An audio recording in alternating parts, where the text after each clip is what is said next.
So you're running a large company and you need to get more money to finance some of your projects. So what are your options and what are the advantages and disadvantages of each? Let's dive in.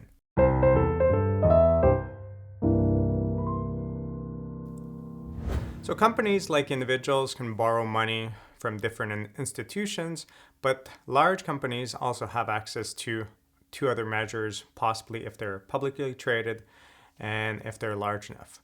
If they're publicly traded, a company could resort to stocks, and if they're large enough, they can resort to bonds.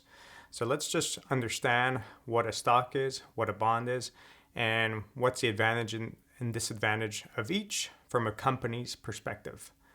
So a stock would normally be emitted initially through an initial public offering, and then they can release more stocks.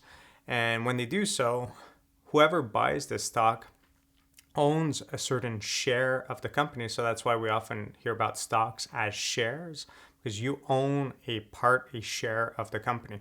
And your part is determined by how many stocks there is and how many stocks you own. So if there was like 1,000 shares and you own 10 stocks, well, you own 1% of this company. Naturally, very large companies have tons of shares, so you need to have a lot to have a large stake in the company, but you own part of the company. Bonds, on the other hand, are a debt instrument. So it's an agreement that is set between the person who emits this bond and the person who initially buys it.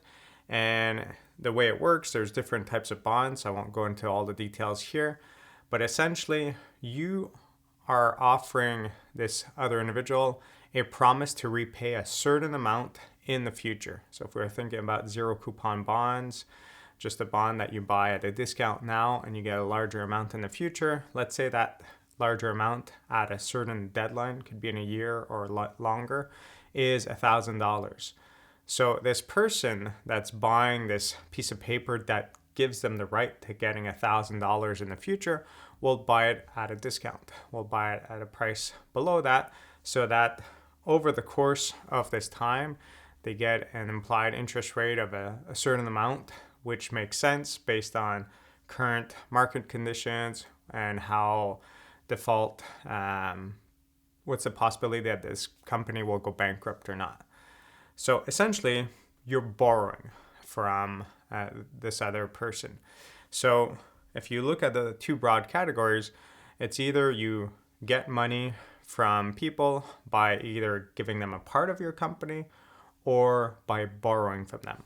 So the advantage of giving them part of the company is that regardless if the company goes well or poorly, you don't owe this money back to this other individual. They own part of the company, so they own part of the profits and whatnot, but there is no interest payment offered to this individual. If things go well, great. If things don't go well, well, they still own that 1% of the company, let's say. Whereas the debt instrument is really an instrument where you're going to have to pay interest. So in that situation, regardless if the company is going well or not, there is this promise to repay in the future, and you have to make sure you have that money in the future to pay that back. So naturally, if someone thinks that it's very risky, they're going to ask for a high interest rate, or you could use stocks. So it depends if you want to run a company that you're going to have this big debt to repay in the future, or if you're willing to forego part of the company. If you want to keep this company to yourself and you don't want to share the profits and the gains and everything else, well, you wouldn't want to use that strategy. If you don't want to have any debt, well, you wouldn't use the bond strategy. So it depends which of the two makes more sense. Often companies use a mixture of the two, depending on the situation. So if the stock is, let's say it's already publicly traded, the stock is selling very high. So in that situation, they can get more money by just emitting a few more shares. Because the stock's so high, they can get a lot of money for it.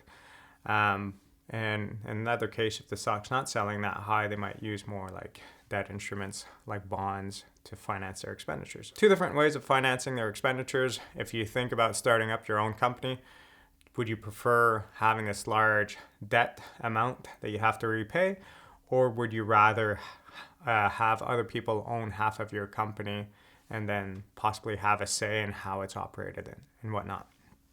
So those are really your two instruments from a company's perspective. And from a company's perspective, we're really just considering like how much money they can get by selling these stocks or by selling these bonds.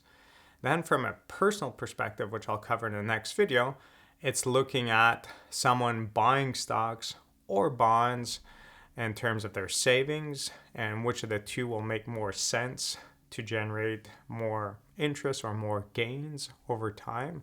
And both of them have advantages and disadvantages. But there's a big difference between the initial selling and then when it's traded afterwards. Because if I think of the company selling bonds, let's say I sell a bond at $950 with a promise to repay in a year of $1,000, so more or less 5% interest that I'm paying on that loan. Well, in that case, that's the amount of money that I get, and that's the amount of money I have to repay, regardless of how the bond value fluctuates up or down over the course of the year. The business that issued it is not touched by that. They're only touched by interest rates going up or down if they want to issue more bonds, and they're only touched by the stock price if they want to issue more stocks. But once the stocks are issued and sold, then afterwards, if it goes up or down, like I said, unless they want to issue more, it doesn't really change their kind of financial situation that much. They might feel pressure by the shareholders if the stock's not doing that well, but otherwise it doesn't have that much implication. Whereas if you are someone who owns that share, well, then it has a big implication. So let's get into that in the next video.